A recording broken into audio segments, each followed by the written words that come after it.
امام ابو القاسم قشیری رحمۃ اللہ تعالیٰ علیہ فرماتے ہیں کہ میرا بچہ بیمار ہو گیا اور اس کی بیماری اتنی سخت ہو گئی کہ وہ مرنے کے قریب ہو گیا، اور ڈاکٹروں نے، طبیبوں نے اسے لا علاج قرار دے دیا۔ وہ کہتے ہیں کہ میں نے خواب میں رسول کریم صلی اللہ علیہ وآلہ وسلم کو دیکھا تو حضور صلی اللہ علیہ وآلہ وسلم کی خدمت میں اپنے بچے کا حال عرض کیا تو آپ صلی اللہ علیہ وآلہ وسلم نے فرمایا، تم آیات شفا سے کیوں دور رہتے ہو؟ کیوں تم ان سے علاج نہیں کرتے اور ان سے شفا نہیں مانگتے؟ تو جب میں بیدار ہوا تو میں ان آیات میں غور کرنے لگا تو ان آیات شفا کو میں نے قرآن کریم میں 6 جگہ پایا، یعنی 6 آیات شفا مجھے ملی، اور وہ آیات یہ ہیں: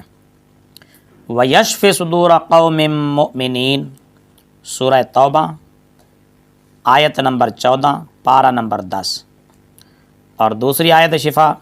وَشِفَاءٌ لِمَا فِي الصُّدُورِ سورہ یونس آیت نمبر 57 پارہ نمبر 11، اور تیسری آیت فِيهِ شِفَاءٌ لِلنَّاسِ سورہ حجر آیت نمبر 69 پارہ نمبر 14، اور چوتھی آیت وَنُنَزِّلُ مِنَ الْقُرْآنِ مَا هُوَ شِفَاءٌ وَرَحْمَةٌ لِّلْمُؤْمِنِينَ سورہ بنی اسرائیل آیت نمبر 82 پارہ نمبر 15، اور پانچویں آیت وَإِذَا مَرِضْتُ فَهُوَ يَشْفِينِ سورۃ الشعراء آیت نمبر 80 پارہ نمبر 19، چھٹی آیت آیت شفا قُلْ هُوَ لِلَّذِينَ آمَنُوا هُدًى وَشِفَاءٌ سورہ حامیم سجدہ آیت نمبر 44 پارہ نمبر 24۔